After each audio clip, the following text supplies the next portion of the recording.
The mind isn't real, and that's what I'm realizing now. Again, like I know this is getting deep, but it's also I've never talked about this publicly because I like to keep it on where like meeting people where they're at. It's like when I did ayahuasca the first time, and I was like aliens and this and that. And I just people would be like, "How was your experience?" And I'd be like, "I reconnected with my inner child."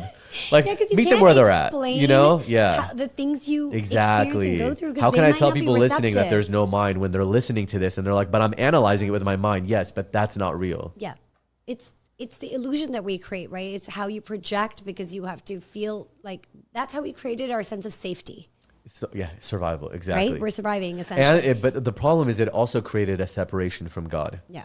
So our ego mind is what created the separation.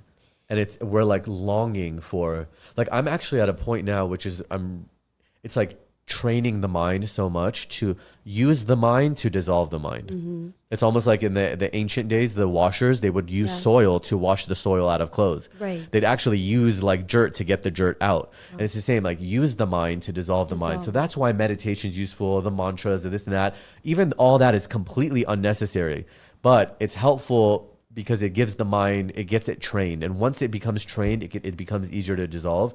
So now I still have a mind, but I'm at the point where my mind is so trained. It's so incredibly trained. It's begging to be dissolved. It wants to be dissolved. It's realized all the delusion it's created over lifetimes. It's realized the mess that it's made of things. And like Right. it's actually now craving to be dissolved.